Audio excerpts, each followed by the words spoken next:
Welcome to the Good Karma Sport Fishing Podcast. I'm your host, Captain Ryan Van Fleet.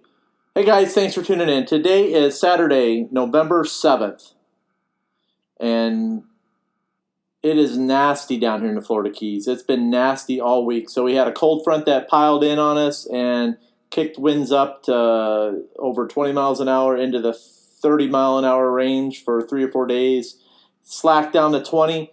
And now we have a tropical storm that's coming at us from Cuba. So it's just nasty. And no, I'm not fishing. So I remember when I used to try to take people out in the backcountry and this kind of shit. And that never worked out either because you spent half your day running around looking for clean water back there to fish in. So it just ended up being a boat ride for the clients, really, is what it turns out being. You're jumping from spot to spot. You're not sitting there for very long. And clients would look at me like, why are we moving? And I was like, well, we got to go find fish. It's not how it works here. You got to jump from puddle to puddle and try to find clean water, work the tides. And before you know it, you spend half your day running around and less time fishing. And that's how it worked. So not a fan of it. Don't have it. Some people ask me, oh, you regret like giving that up back there when it's really windy and not being able to take charters? Absolutely not, man. Absolutely not. I did love my boat, though, that I had. And that thing was a beast. It was an awesome catamaran. And I could fit like 5 or 6 people on there with no problem. Everybody's casting all over the place. And the thing was fast. And it got me back there quick. And I didn't have to take the long ways on the windy days. I just barreled through it and took the waves great. And that's what I miss. I miss driving that boat. That's what I really miss. So that's the only reason why I held on to it, because I love to drive it. But as far as chartering back there, I don't have any plans in the near future to go to the backcountry and restart my charter business. No way. So it's so funny. Clients would book me, and they're like, I would say, okay, well, it's really windy. What do you want to do? You want to go to the patch reefs and get beat up, or you want to go to the backcountry? 9 out of 10 times they chose the patch reefs. So, because they fished with me in the backcountry, like, we don't want to do that. So, no, it was like a 2-hour ride, and once you've done the ride, it's fun to see all the birds and stuff, and I miss that too, seeing the wildlife back there. But even after that, it was like, I just didn't like the ride. So I was very anxious. I wanted to get fishing, and that's one thing it just wasn't for me. And I hated fishing in shallow water. It's just not me. So to the people that have been asking to me about that, because it always comes up, they still ask me, and a lot of people are being smartasses about it, and I can tell when somebody's being a douche. And I was like, my answer is absolutely not, and I'd rather not be going back there. So have at it. If you want to go back there, have at it. And no, I don't fish the bridges either, because it's just with the amount of people down here that are fishing and with the bridges right now, it's not doing that. And something about sitting there and watching cars go by overhead when you're in the Keys and hearing the noise and stuff, it's just not, to me, I didn't come down to the Keys to fish underneath a bridge. And it can be good fishing there, don't get me wrong, it's good fishing with the tarpon are there, it's exciting, but it's just not for me.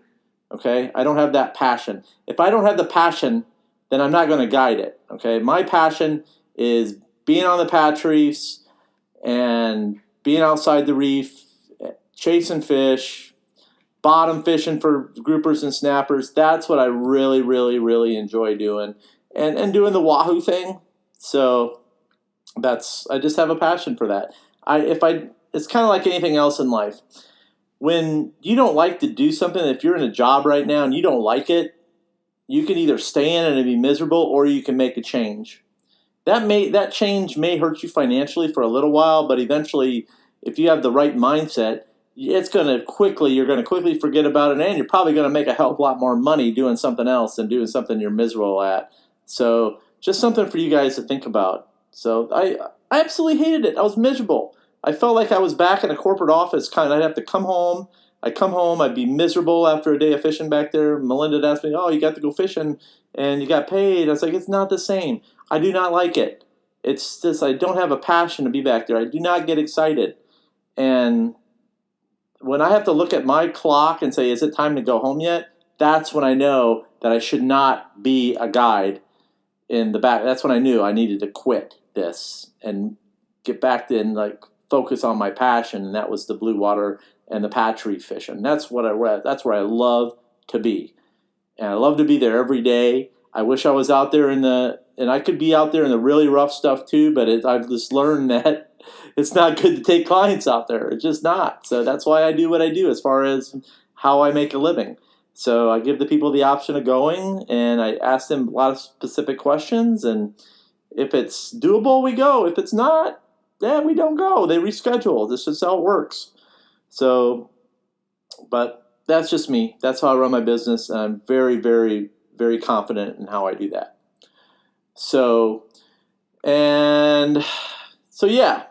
So what have I been doing? So when I first started this podcast, I had a bunch of, I set out questionnaires, asked people what they wanted to hear, and I had numerous emails, and I got hundreds of emails, guys, from people asking about one thing. It comes up every time, is how do I find fishing spots?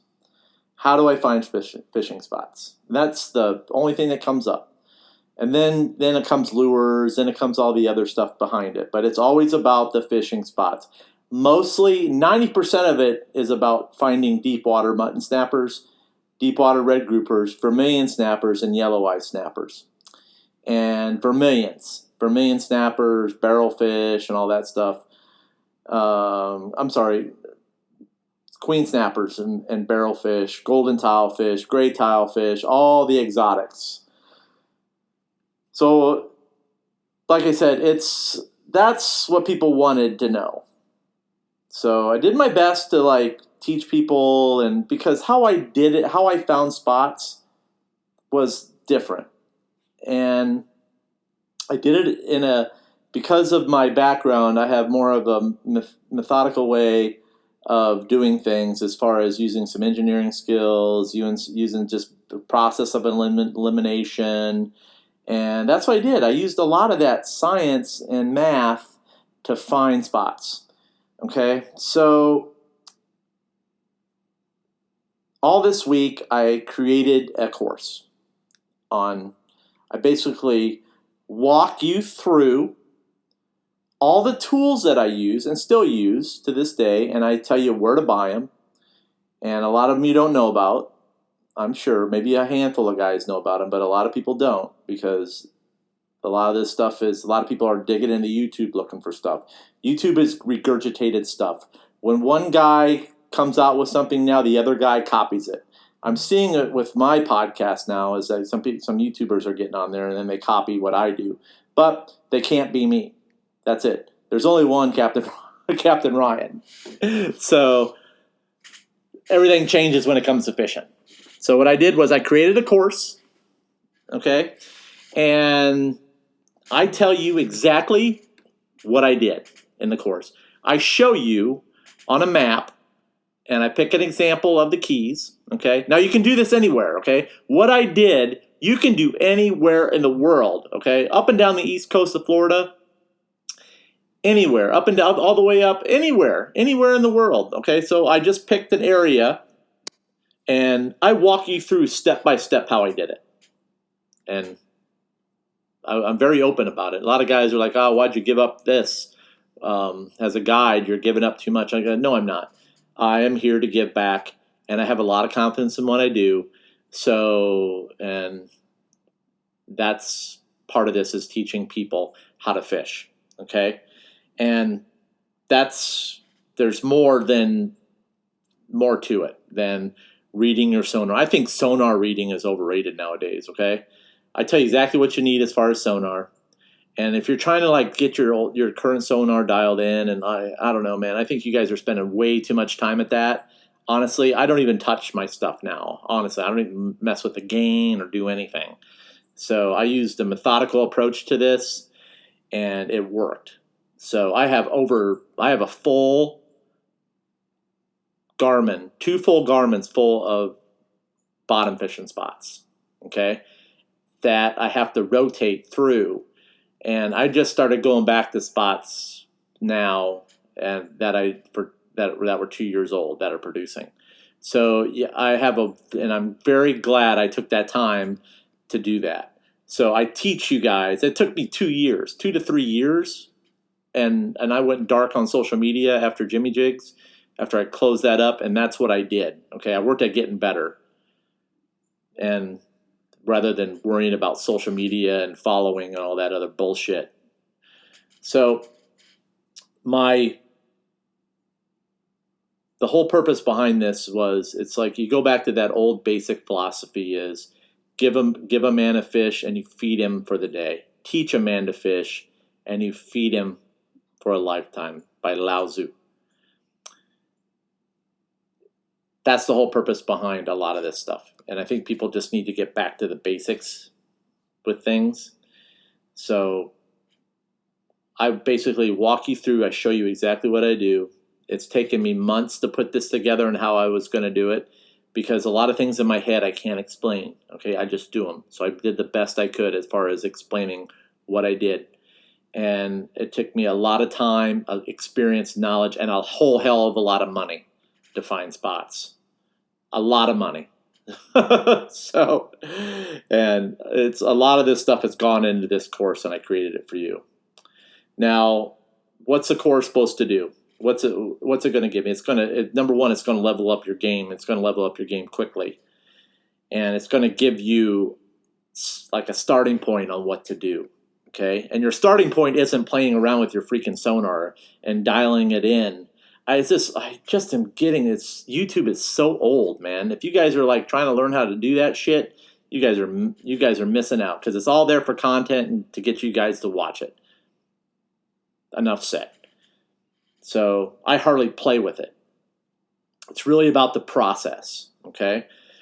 So, and then I want you guys to have other spots, man. I see the same guys fishing the same shit all the time out there. Why? Because I'm out there fishing all the time.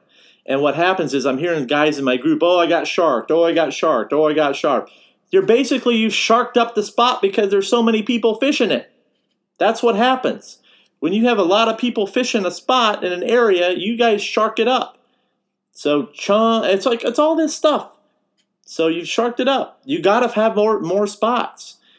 So, and then you need to learn some new things. You got to have some new tools to help you guys. You need to start at home. So what I did was I gave you guys the tools. I give you guys some stuff that's out there for free that you can get started right away. That's really good, that not a lot of people know about. And I'm serious. Not a lot of people know about what's just come out there. And I put it out there for you in the course.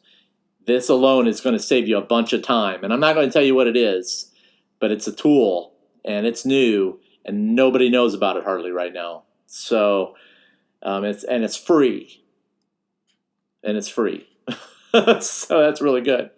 And then I share a couple different things in there. I'm not going to tell you what it is, but a couple of things that aren't advertised or talked about, because they were lost along the way in social media, because it's not what the influencers are talking about. So, which people are really like, oh my God. Think for yourselves, guys. And that's what I'm trying to do. I'm trying to give you some tools so you can think through yourself, so you can have a process in your brain, okay? And I want to teach you how to find other fish species, okay? Stuff you haven't caught, And I know a lot of guys want to catch, like, different stuff. And then I get that all the time. We want to catch 4 species today, Ryan. And I'm able to take them to several different areas that we can try to catch those now. So, which is awesome. So it's like there. I mean, and one thing I do stress is, like, start with those public numbers, man. The Dwayne wreck, that wreck continues to produce all the time. You're going to have here on the Dwayne, you got the Wahoo there. And I'm going to talk about that here in a little bit. You got the Wahoo there right now. But you got to get there first. That's it. And so that's it. And then you're going to have the African pompanos are going to move there in the winter. And then you're going to have, after that, you're going to have the permit that are going to be there spawning. So yeah, it gets overly fished, but the fish are still there. They still migrate back, and you got to like fish them at like times when nobody's there. So you're going to have a big burst of wind come up. Nobody's been there. You need to get there first. There you go. And that's just how it works. So you need to get on an anchor ball, claim your spot. Yeah, you're going to get in a few arguments there, and that's how it goes. That's public numbers. But there are a lot of good public numbers out there that produce really good that nobody's fishing. Because I still hit them because nobody's fishing them. I was like, So I'm not going to tell you what they are, but what I've done is in the course, I've given you the maps where you can find them. And it's not only a couple maps, it's like some different maps out there that you guys don't know about. So that work really well. Now, and one thing I'm going to stress is do not avoid buying numbers online. Okay? A lot of those numbers are off. They're not correct. Because a lot of the stuff shifted around and people are buying lobster numbers. Guys, that stuff is readily available to you on Google Earth. Just FYI. So I'm just warning you that there is no magic into buying 100 spots. So just save your money, okay? My God. Now, if you're expecting me in this course to give you a whole bunch of numbers, I don't. Okay, I'm not going to give you a bunch of numbers. But here's the but. I do share 2 example GPS numbers. Okay, and one of them's a popular wreck, and I show you all the outlying structure around it and where the fish are at. Okay, and then that popular wreck's in 300 feet of water where the big fish are at. So that's there for you guys to practice. And it's an example. Okay, I don't give you these numbers. It's not part of the whole thing, but I give you 2 spots as a bonus, and these are examples. Okay, do not call me about these spots. I do not want to get your phone calls about them. They're there for you to practice. Okay. And the other one is the queen snapper drifts for the Island Rod Hump. Now, I did that one for a bonus. Okay, I give you 2 drift locations where to start. It's up to you to figure out when they're there and stuff. I kind of talk about it in the podcast when the best times are for those fish. So anyway, again, in the course, I walk you through like the tools that I use, and I give you one tool that's new out there that not a lot of people know about that's going to up your game really quick, especially if you're up along the East Coast, and that's free. And it's good down here too. It's down here in the Keys. It's really good now. I'm like, holy cow, this is excellent. Very good. It's a holy cow. That's my old Harry Carey in me. It's so funny. I still say that. And then I give you 2 bonus, 2 spots that are bonus that are examples. One is a wreck out in 300 with all the outlying structure. I show you the tracks, and I show you where to look for the fish. I give you 2 outlying bonus pieces of structure that broke off. So the purpose of that is to show you how to fish a wreck. So, and then you need to practice, and you can practice on that wreck, and you can catch some big fish. It'll make you look like a hero really quick. And plus it's going to put food on your table. Okay. And once you learn on that wreck, then you can expand into other stuff. And then like queen snappers. How do I catch the queen snappers, Ryan? How do I catch them? Well, I show you how and teach you where they're at, but you can apply that to other humps and other places like the Bahamas. And also too, you got to the more you dig into it, the more you're going to learn. Okay, at least you're going to see some of the structure on your maps on what to look for, and that's the key. And they're really tiny, but that's going to be up to you. Again, it's an awesome course. I'm very proud of it because I really am trying to help you guys, and it's something beyond this podcast. So that's why it's in a course, and it's over an hour long. But if your brain isn't fried at the end of it, then I don't know. I put a lot of passion into this one, so like I did with my rest of them. But it's good because the results will be instant. Now, one thing I did with the deep water mutton and grouper and vermilion snapper and yellow eye snapper spots, I gave you a golden nugget for something. I gave you a really good golden nugget. I'm not going to tell you what it is because it's in the course. So it's really good.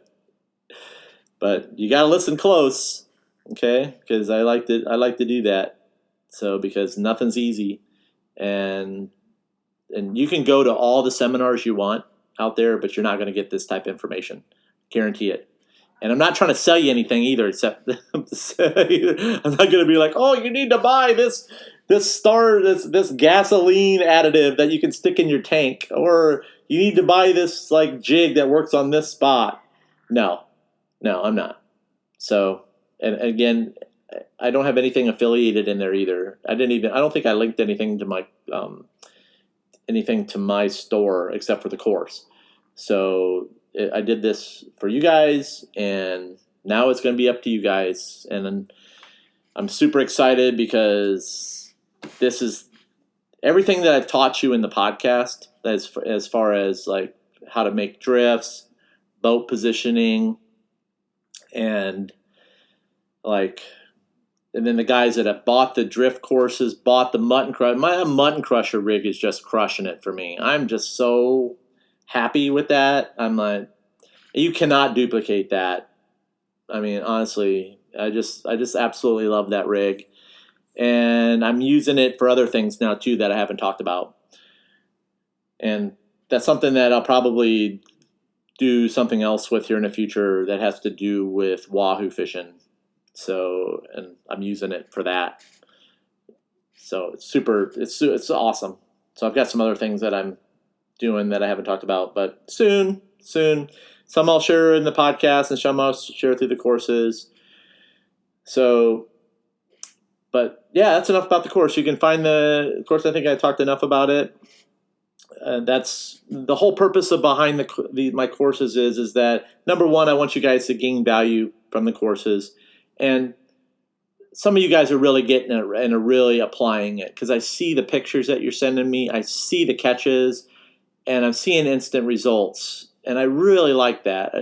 To me, that's better than catching a Wahoo.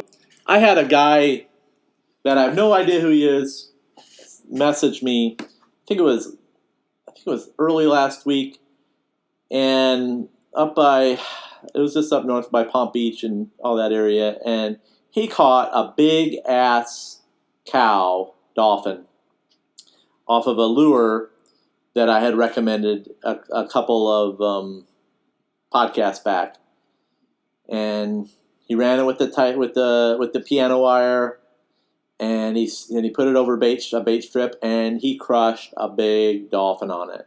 He was so happy. He was still out there fishing that he sent me the picture of the big cow sitting in his cooler, and he was in a small boat, and I was like, yeah, man, that's awesome, dude. That's so awesome. So I love seeing that. It's cool. That's cool. You know, shout out to Tom.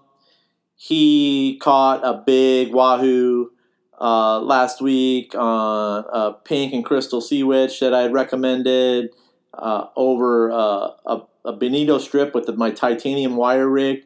And I have that, and he bought the titanium wire course that I have on how to rig the ballyhoo and how I do it. And he bought that, and he posted the picture of a big hoo that he caught off Miami. Showed me the thing's wailing in the back of the boat, and he posted it up in the Facebook group. And I was like, man, dude, showed the lure and showed that rig, and I was like, nice. So he purchased the course, and boom, there he is. He's on the board already with the big hoo. So about a 30, 35 pounder. I think that's awesome, man. So I love hearing from you guys. So that's another thing is, if you've bought a course, then just remember to email, you will get a 20% off discount code. So if you haven't emailed me, then you need to, and then tell me that you want to buy a course and you haven't got a code yet, then I'll create a code for you. Fishing. So that's enough about that. Fishing wise, let's talk about the fishing. So I've talked about cobia. Now's the time. right after all this wind, you need to make your way out to the Gulf Rex, and you need to book a charter, and you need to get down like the Key West area. It's on fire, as usually what it is, and there's some big ones out there. They are in the Gulf now. You need to get on them, because the guys that are usually getting on them are going to start getting on them. If you want to get in on it, you need to get in on it, because those guys are going to be out there probably Thursday, Friday, and they're going to be there first. So, and then the triple tail are there. So they're all on the stone. Like I said, you can catch those cobias outside the Cape, and you can catch them on the cobias. They like to be on those, on those channel markers out there. A really good spot is that channel marker outside of the Cape, the first one way out there. And you got to get there because there's a lot of people. There's a lot of structure out there and stuff, and you'll see the guys out there. Those guys like to get out there early and beat everybody to it. But when that wind comes out of the southeast, and that right now, that tends to be when those cobia like to bite out there. I didn't like going out there on a north wind day and fishing. Number one, once you get out past the Cape, it gets pretty breezy, and it kind of sucked. But anyways, and two, it's time. It's time to get back there and get them. So I'm just giving you guys a heads up, and I don't want to hear any, I missed it, the guy you got them, because these guys know, man, they're going to go during the week when you guys aren't there. But now you guys have the opportunity, because most people are off work or working from home now, that they can go when they're biting. So you need to find that first day. It's going to get nice, and you need to get there. There's not a lot of structure out there, so you need to get out there and beat them to it. So that's just how it works. So first come, first serve out there. So cobia, triple tail, the Gulf. Spanish mackerel, yeah, they're there. So everything's going to be there right after all this wind. So it's always after the first front is when it happens, and we've had our first front. Water's cooled down out there, and they're there, and I'm seeing what's happening. So yeah. Not a lot of guys know this, but you catch some big-ass hogfish out there, too. Hogfish, big lane snappers. Those lane snappers are monsters out there.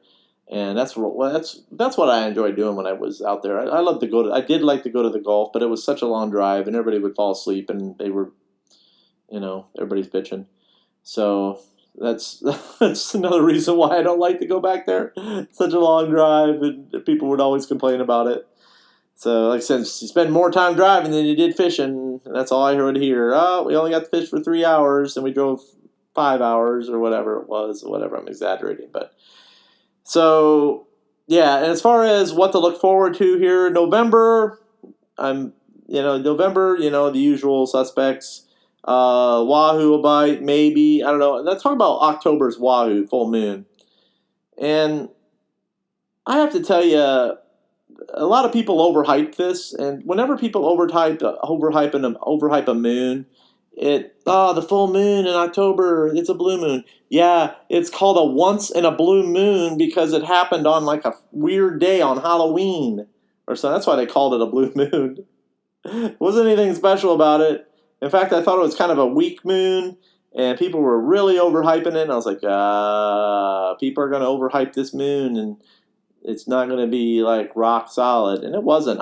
Was not impressed with it at all. There were lots of fish out there as far as some dolphin and some like smaller tunas, but guys, I pull all big baits when I'm wahoo fishing. I'm not looking like the tunas that I'm looking for are big tunas, and we got our big bite, and it stuck, and we got a real big one. I'm so happy for the guys, and that's what we got. We had one bite. I got him on my high-speed planer off my downrigger. Another course, and the guys that are doing that are catching the wahoo now. So you can pull number 8s and number 10s off that, and you're not going to break your rods, and you control really fast. And I'm trolling my trolling speed with my planers right now with a number 8 to 10 planer. I'm trolling like 10 miles an hour. It's 10 to 11 miles an hour. If I'm not able to get, that's what the thing is, that sometimes those fish want it slow in the presentation, and they've been wanting it fairly quickly lately on the planers. So, and that's what I've been having to do. And I've been having to throw out number 10. I had to throw out a number 10 to get that bite, because the fish were deeper. So, and I had to burn. I troll 11 miles an hour with a 10 number 10 planer, and I'm able to do that with that downrigger. So, but there are a few tricks that in the course that I talk about with that. So that's how I got him. So I was like, that's how it works. So that's what it took, and I picked him off, and I was thankful that he stuck. It was a big one. It was a nice one for me. Usually I'm used to catching 30-pounders. This one was up into the 50s. So took two guys to hold it. So that's all I know. And I don't weigh any of my fish either. So because I think weighing fish is kind of bad luck. I don't even carry a scale. So I'll be honest with you, if I ask people if you want to weigh a fish, you have to leave the scale at the dock, and then you can weigh them after. So my philosophy is the minute I bring a scale and I got to weigh a fish is that it's going to jinx it. So I just have weird superstitions. That's all. It's just part of my nature. Trying to think of what else. Yeah, there's going to be, as far as the grouper, November and December, it's black grouper time. So you got to kind of pick your poison on what you want to do as far as the fishing goes. There's going to be plenty of black grouper to be caught, as always, and especially as you get into December. Now, one thing too is the trolling for the groupers. Now, if you're going to troll for groupers and in this time of year, those fish really, if you're going to catch some big ones, then you need to fish that 80 to 100 foot thing. Downriggers with a heavy ball. That's the way to do that. And you really just have to try to figure out like how to keep your ball from snagging, because planers, they just don't get you down there where you need to get down, honestly. And you can catch them like in shallow 50 to 40 foot, but this time of year, it just depends. Those blacks like to be in like on that 100 foot ledge, the 90 foot.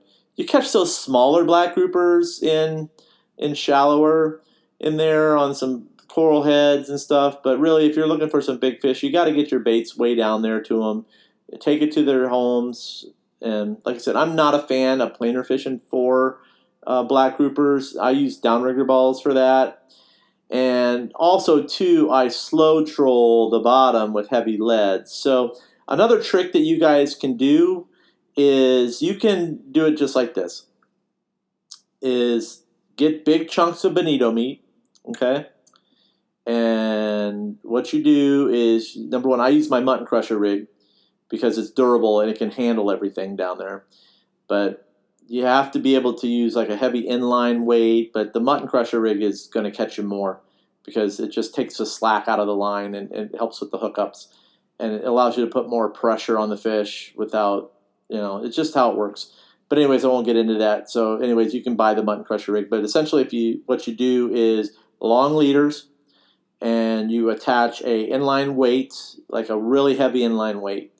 And some guys now I know, like if you really need to get close to the bottom and do the trolling, then this, like honestly, I would beef it up to like a 20 to 30 ounce inline lead. I'm using personally, I use 20 to 24 ounces all the way up to 30 now when I'm slow trolling for blacks. And I'm using, you don't need any more than 40 to 60 pound line. I use 60 pound line, 60 pound fluorocarbon because of the abrasion resistance with the coral. I prefer Andy. I don't know why. I use Andy. I just feel that I get a lot more bites with Andy and fluorocarbon. And I send out, like, for what I do is I'll send out like 120 foot a leader, if not more, sometimes a little bit more. And then what I'll do is I'll attach my inline weight, okay? And then I send my inline weight down to the bottom.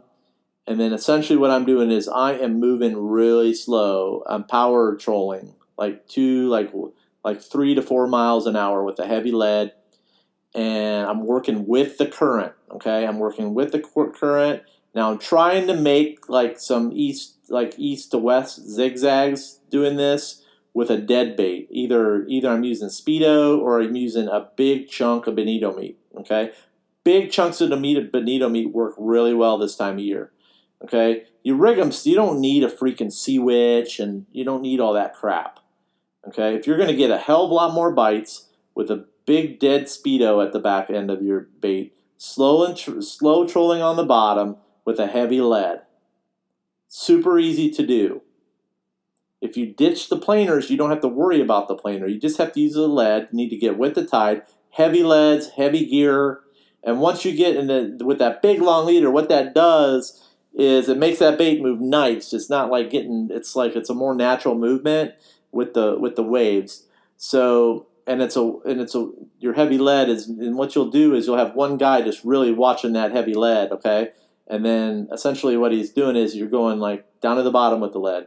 Then you can say bump up, and you really gotta like work those ledges, okay? So and once you get to the end of your drift, if the tide is right, then you can like make some zigzags. But I would honestly pick up your shit and then go back and then start another drift. Okay, get back on the edge of the ledge. I would start in 100 foot. I'd work that ledge. I'd work out to 140, and I'd stay in that zone. So again, throw out the line. 120 to you need 100, 120 foot a leader way back there. Make an inline removable sinker, and similar to a planer, ditch the planers, move slow, 3 to 4 miles an hour. Planers just don't really do it for me, man. Honestly, and big plugs, you're gonna in the Keys. I don't know, man. You're gonna catch more fish with dead bait. Bottom line. That's all I got for today, guys. I'll probably touch on that a little bit more this week. So it's a little teaser with a fishing tip, but it works very well. You don't have to chum, and you don't have to anchor, but you gotta use heavy leads, and it's gotta be an inline removable weight so you can get the weight off of there. So you don't have to mess with that long leader. Those freaking long leaders, I hate those things. So that's why I do the Mutton Crusher Rig. That's it. That's all I got, guys. Thank you so much for everything and the support. That's a little tip for you guys. I really appreciate you guys that have joined the group lately, posting the fishing reports. I am working on the app this week, and man, it's the app. I love the app, man, but oh man, there's a lot of work that goes into that. So do not think it's easy to put out an app. Okay? It is not. Just like finding fishing spots. So it's crazy. I'm not going to even get into that. But I lay it all out to you in a course. That's it. I got to go. I've talked a lot today. I threw in some fishing tips. I told you what was happening. I talked about the course. So it went long, but everybody's home. Most everybody's home because it's shitty out. And get caught up on my old podcast because it's a hell of a lot better than listen to all that election bullshit that's out there. Get better. Practice, okay? Nothing's easy. And one thing I want to leave you guys with is that fishing spots. One more thing on fishing spots. I had a client that fished with me. This was a few weeks ago, and he's like, Ryan, I found a fishing spot. Nobody knows about it. My wife and I found it, and you know what? It's so much more rewarding. It's so much more rewarding when somebody else didn't give me the spot, and it's just rewarding. And for the people that get it, there's a lot of people that don't, but there are some really good people out there in this world. And that person that fished with me, you know who you are. Thank you. Okay? I love it when like-minded people are listening to the podcast and really get it. So I really appreciated that. And that was amazing that you said that.